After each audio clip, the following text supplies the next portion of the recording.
আসসালামু আলাইকুম রহমতুল্লাহ। আমরা এখন নবম দশম শ্রেণীর ত্রিকোণমিতিক অধ্যায় 23 নম্বর অঙ্ক থেকে ধাবিত 29 নম্বর অঙ্কটি দেওয়া আছে sin theta plus cos theta equal 1। আমাদের নির্ণয় করতে হবে 1 greater than theta greater than সমান 90 100। আমরা sin theta plus cos theta equal 1 আমরা উভয় পক্ষে কি করে নিলাম, বর্গ করে নিলাম।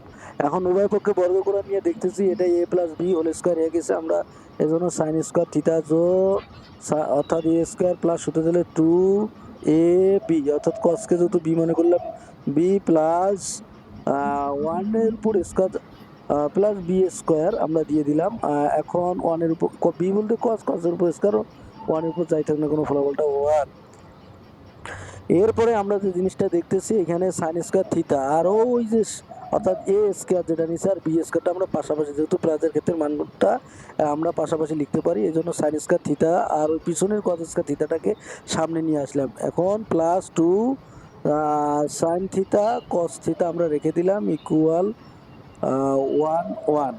এখন দেখো আমরা একটা সূত্র জানি সাইন স্কোয়ার থিটা তো cos square theta equal to 1। আমরা এটা সমান লিখতে পারি কি 1। আমরা সূত্রটা আমি এদিকে লিখে দিতেছি, দেখিয়ে ভালো করে বুঝে নেন যে সাইন স্কোয়ার থিটা যোগ কস অর্থাৎ sine square theta plus cos square theta equal to আমরা কি লিখতে পারি অর্থাৎ ইকুয়াল 1। আমরা ইকুয়াল 1 লিখলাম, এটা সমান আমাদের 1 লিখতে পারি, আমরা 1 লিখলাম। এরপরে যে বিষয়টা হচ্ছে যে এখানে 2। এরপরে আমরা যে বিষয়টি আলোচনা করতেছি সেটা 1 plus 2 sine theta plus cos theta equal আমাদের 1 থেকে 1 দিয়ে দিলাম। এরপরে আমরা কি করলাম 2 sine theta into cos theta আমরা রেখে দিলাম, এদিকে প্লাস 1 আছে, বিপরীত দিকে নিয়ে আসলে কি হবে মাইনাস, অর্থাৎ প্লাস 1টা মাইনাস 1 হয়ে গেল।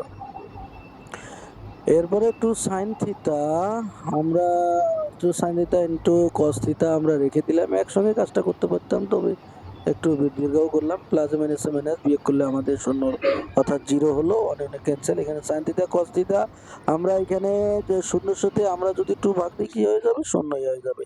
এখন আমাদের আর কিছু করা যাচ্ছে না, এর জন্য সাইন থিটা ইকুয়াল আমরা একবার 0 লিখলাম আর কস থিটা ইকুয়াল একবার আমরা কি লিখলাম 0।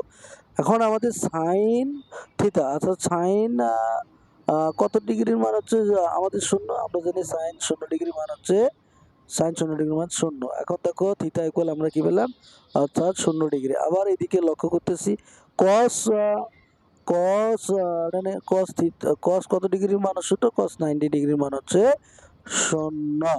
এখন আমরা যেটা কাজ করলাম থিটা ইকুয়ালটি কি পেলাম 90 ডিগ্রি, অর্থাৎ যেটা আমাদের প্রমাণ করতে হয়েছে যে 1 গ্রেটার দেন সমান থিটা গ্রেটার দেন 19।